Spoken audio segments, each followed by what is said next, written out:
اعوذ باللہ من الشیطان الرجیم، بسم اللہ الرحمن الرحیم۔ زہد نبوی صلی اللہ علیہ وآلہ وسلم کا ایک واقعہ۔ اس کے راوی ہیں الترمذی و ابن ماجہ۔ حضرت عبداللہ بن مسعود رضی اللہ تعالی عنہ روایت کرتے ہیں کہ رسول اللہ صلی اللہ علیہ وآلہ وسلم چٹائی یا بوریے جیسی کسی چیز پر سوئے ہوئے تھے، اور جب سو کر بیدار ہوئے تو آپ صلی اللہ علیہ وآلہ وسلم کے بدن مبارک پر اس کے نشانات تھے۔ یہ دیکھ کر عبداللہ ابن مسعود رضی اللہ تعالی عنہ نے عرض کیا، یا رسول اللہ، اگر آپ ہمیں اجازت دے دیں تو ہم آپ کے لیے نرم بستر بچھا دیں اور اچھے کپڑے کا انتظام کر دیں۔ آپ صلی اللہ علیہ وآلہ وسلم نے فرمایا، مجھے دنیا سے اور دنیا کو مجھ سے کیا سروکار؟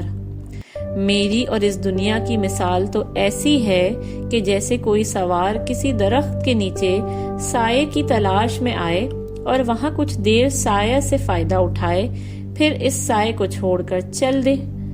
حدیث کا مفہوم یہ ہے کہ دنیا انسان کے لیے ایک ٹیمپرری جگہ ہے، وہاں اس کو اتنے اسبابوں میں نہیں گھر جانا چاہیے کہ اس سے کہ دل میں دنیا کی محبت بڑھ جائے اور وہ موت کو بھول جائے، آخرت کو بھول جائے، اپنے اصل ٹھکانے کو بھول جائے۔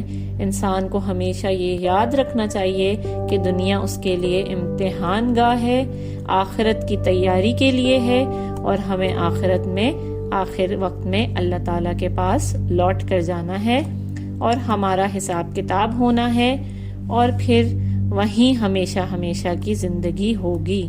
جزاک اللہ خیرا کثیرا۔